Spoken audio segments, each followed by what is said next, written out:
In the winter season, around December 25th, the people celebrated the winter solstice. And those of you who have lived in the north, I'm coming from Toronto, Canada. There's 4 seasons, not 2 or 3 like you have here. There's 4 seasons. And these 4 seasons in Canada are very distinct seasons, although El Nino and La Nina are changing that also. But they're very distinct seasons. And so within these seasons, there are certain high points or low points. And the solstice time is the time when the essence of the season comes about. And so the winter solstice would come about somewhere between December, in December, from December 21st, and it goes all the way to around January 6th or so. And so the people of the north would celebrate different holidays, have different occasions based upon the winter solstice. Put yourself in the northern countries. I went to Norway and spent some time with the Muslims in Oslo. May Allah subhanahu wa ta'ala help them. They're really far up north. And also I had the chance to go to Alaska, and there's Muslims in Alaska.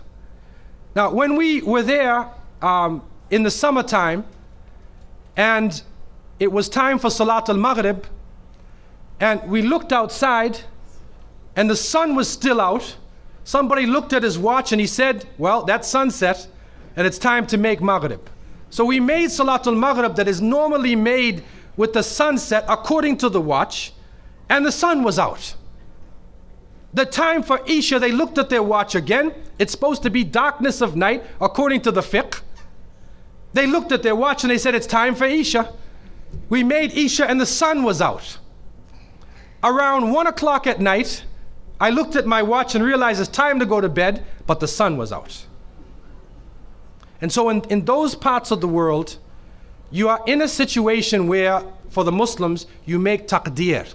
And the fuqaha have told us that you can use the closest reasonable city for your base, or you can use Mecca al-Mukarramah. And some different fuqaha have used different positions. Where I was, they used Seattle, Washington as the base of their time where they were in Alaska. What is important though is that in the wintertime, there is a period where there is no light. You are literally in darkness 24 hours of the day.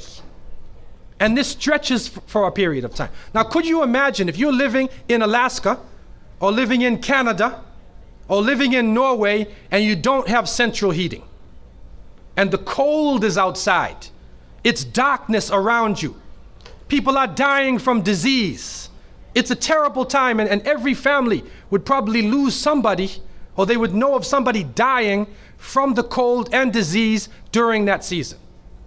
This is the winter solstice. And so when the sun starts to come out, the people now are looking at the sun as a life-giving force. And so during that time, a number of ceremonies were held in northern countries. In the far north was the Feast of the 12 Nights, which stretched from December 25th to January 6th. Also in ancient Greece, there was the Bacchanalia, which was held for their god Bacchus, the god of wine and sport and play. The Romans had the Saturnalia for their god Saturn, their main sun god Saturn. And so you find during these times that the people held ceremonies in the north. They would burn bonfires. The light was important, the fire, because the fire represents the light, the life-giving force for those who worship nature. Also in the north, they recognized that there was one tree that despite the cold would still remain alive. The evergreen tree, the fir tree.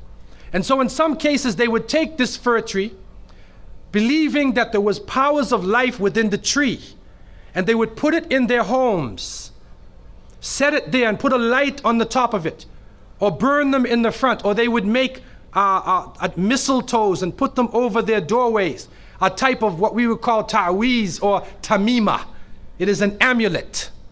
and they would hang the amulet over their doors, hang the amulets in their home, hoping that this fir tree, that this so-called life-giving force would protect them from the danger of the winter.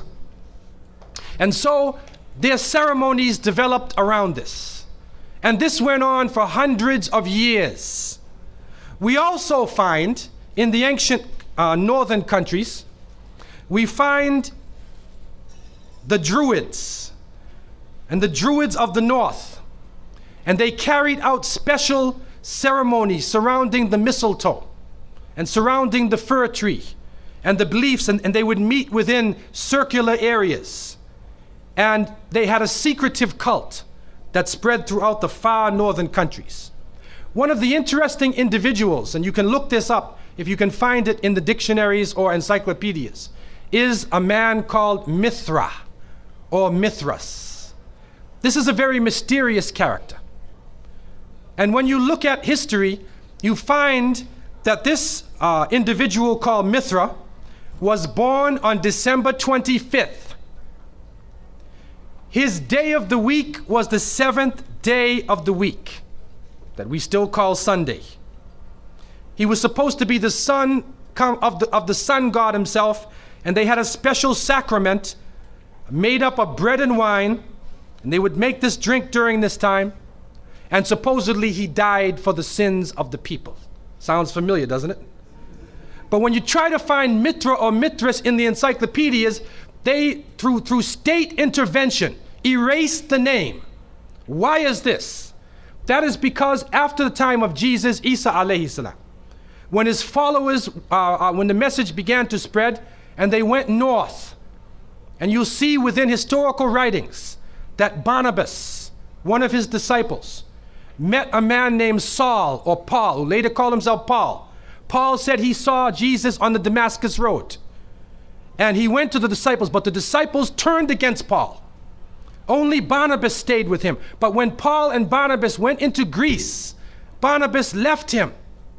Now, what is the reason why they all left him? What are the concepts coming through Paul?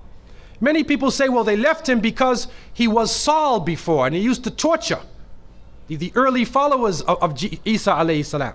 But also you can see, and if you look at present day Christianity, that most of the concepts of the Trinity, of the blood sacrifice, the original sin, and most of the concepts which relate to more than one God are coming through Paul. The preachers are quoting Paul sometime more than Jesus during their sermons. And so Barnabas left Paul. And somewhere in the early days, in Rome or Greece, somewhere in that area, those missionaries who were teaching the teachings of Jesus, Isa alayhi salam, met with this force coming from the north.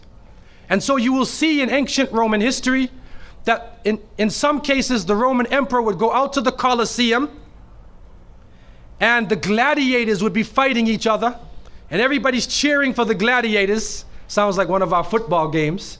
They would go to the Colosseum, right? And the gladiators would fight.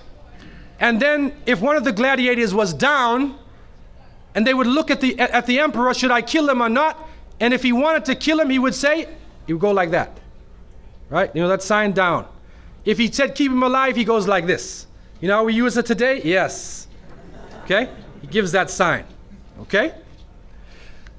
One of the terrible things happening during these rituals at the Colosseum is that they would bring the Christians out, literally men, women, and children, and feed them to hungry animals. They would take a hyena or a wolf or a lion and get it hungry and crazy and beat it and throw raw meat at it and then send it out on the people. And they would literally cheer and watch as the animal ripped the bodies apart. This is a terrible culture. Tear the bodies apart. And so somewhere along the line, somebody who couldn't take the torture, who felt that maybe we can win these people over, made a compromise. And you start to see changes going on from the early part of the Christian era in Southern Europe, where the major ceremonies held by the nature worshiping people are combined with Christian names and Christian ceremonies, and therefore what comes forth to us is a mixture with the two streams coming together, where you get a monotheistic name or a monotheistic character with a pagan ceremony. And so the mixture of this together is what is giving us the present day holidays that we see. Number one, we understand that Isa alayhi salam, according to the different reports of the different scholars in many religions, he was not born in the cold weather. History shows us that he was born during the warm weather. Even in the Christian traditions, they have the belief that the shepherds were tending their flocks outside. And in Palestine, you cannot keep your flocks outside in the wintertime in the evening. You bring them in because it's cool at night. And so it was the warm weather. It was also the time of the taxes in the north. In the story coming in the Quran, when we see the mention in chapter 19 in verses 24 to 25, and we see the mention of the story of Mary, because it is the belief of the Muslims that Maryam, may Allah be pleased with her, was a virgin, and she had dedicated her life to the worship of one God, prayer and fasting, and by the power of Allah, that the Creator breathed His Spirit into her, and she conceived Jesus. He said, be, and it is. She conceived Jesus, Isa alayhi salam, without a father, without a man. That is a belief of Islam. It is also a belief that when she felt the pain of the pregnancy, that the angel came to her and told her to go outside of the city. She went outside of the city to a remote area, and there she found a palm tree, and she found water. And it was speaking about rutub, janniyah. It was speaking about a type of rutub, or a type of dates. And those who know, who have lived in the desert area, know that when the dates become ripe, when you start to see the color of the dates change, because dates are not brown, you know. Dates are originally red and they're yellow, they're other colors, but they turn the brown. It's at the height of the heat that the dates become ripe. And so it's at that time that she gave birth to Isa alayhi salam. So from different points of view, different historical points of view and different religions, we understand that Isa alayhi salam was not born during the winter season. He was born in the warm weather. So who was it that was born in the winter season? What is that? Who is that character now? Let us become detectives and try to find out the answer to this problem. Number one, you have to understand this concept of Saturn, the concept of Bacchus. When they are portrayed by the different artists who drew pictures of them, or the sculptures, they're usually portrayed as a heavy-set man with a white beard. And when in the Sistine Chapel, Michelangelo drew his picture, you could see the long flowing beard, and there are actually pictures of this man on a sled being drawn by snakes with wings. Snakes with wings. Snakes do not normally fly. But in this case, the snakes have wings, and the heavy-set man is on his sled being drawn by these flying animals. Sound familiar to you now, doesn't it? He's being drawn by the flying animals. He's performing miracles. He's coming out on December 25th, which is not the birthday of Isa alayhi salam, has nothing to do with Christianity. It is the time of the Bacchanalia and the Saturnalia, and he is representing riotous fun, drunken revelry. And so what happens on Christmas, the Christmas season, especially in America? People today are not even thinking about Isa alayhi salam. They're not even thinking about Jesus. They're looking how they can get drunk. On Christmas, what is going on? In the Caribbean and many parts, if they offer you a Christmas pudding or Christmas pie or Christmas drink, watch out. Because it's probably laced with rum or wine. That's the spirit of the season. Now, this riotous occasion that was going on went so far that the Christian church banned it. And the Church of England, according to historical sources, actually banned it all the way to 1647. It was prohibited in England to celebrate Christmas because they saw Christmas as being a pagan holiday. This is an official position taken by the Christian church, the Church of England, who were known at that time as Puritans. What happened was an individual was superimposed. A name was superimposed. We hear about the name of Saint Nicholas. Saint Nicholas. Now, according to some historical reports, Saint Nicholas was a Christian bishop who lived in the 4th century in Asia Minor, which is now known as Turkey. He was a very thin man, very austere. He used to spend his time in prayer and fasting, and he loved children. And he spent his time dealing with children. And because of this now, his name, some believe, was imposed upon that day, and Saint Nicholas or Saint Nick comes into that position as being the main man of the day. There's another concept, which is even deeper than that. And that is that Saint Nicholas himself is actually coming from the ancient writings of Beowulf.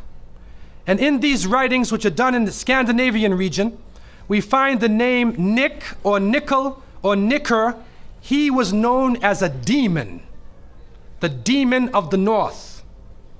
He was known as the evil spirit of the north, the name of Odin, the evil principle. And so in Germany and in many of the northern countries, the people actually looked upon this so-called Saint Nick as being an evil force, and they would tell their children in the wintertime, don't go outside, because if you do, Nicholas will come along, Nickel will come along, he'll capture you, put you in his bag, and take you away. And so they used it as a negative concept. In Isaiah, in what is left of the Bible, in chapter 4, in 14:13, the devil is known as the prince of darkness. And it is an understanding that his throne, the seat of his power, is in the north. Somewhere in the north is the seat of power of this evil.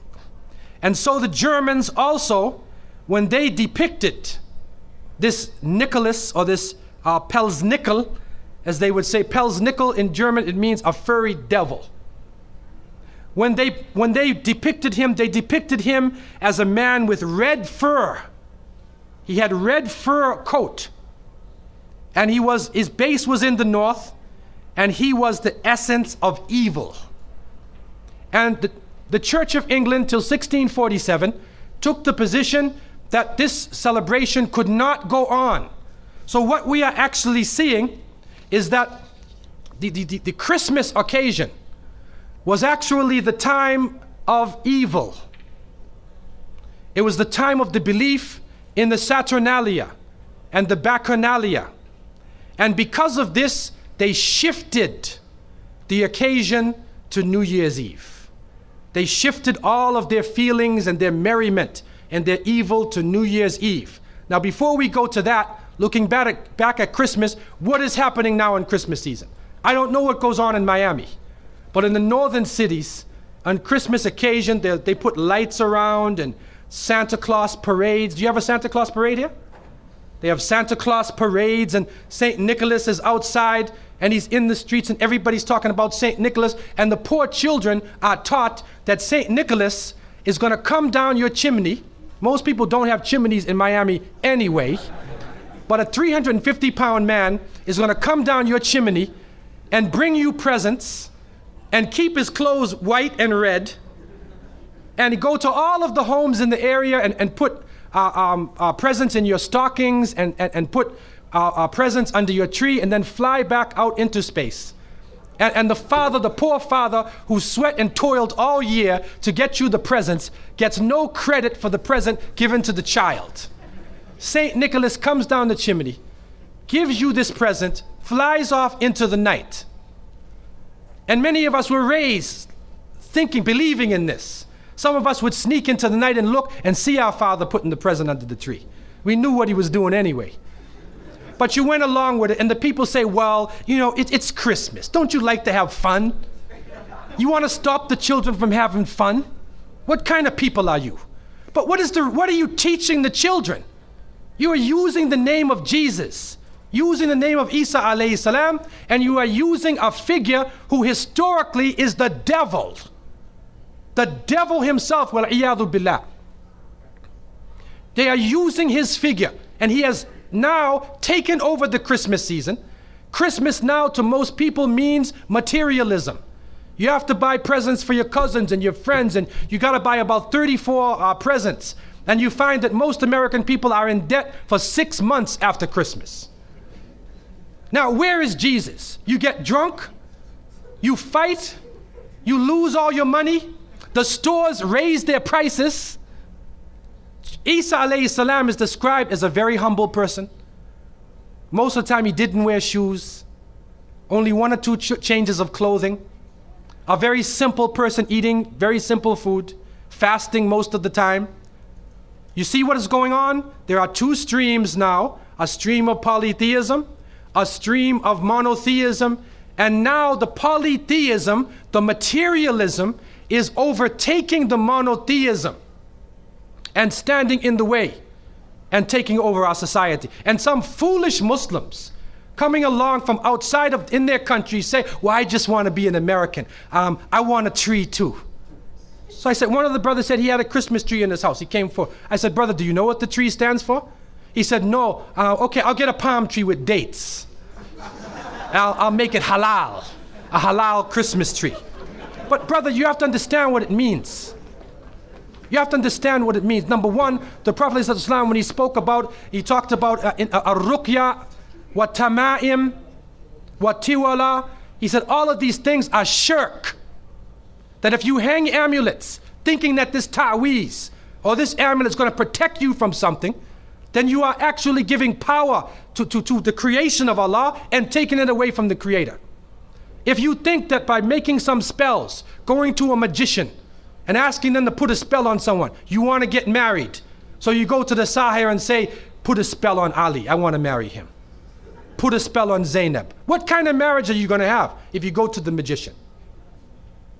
And so the Prophet, peace be upon him, named all of these things, the superstitions, the amulets, all of these type of things are the other stream which goes away from monotheism, from the belief in one God, and takes you into another religion.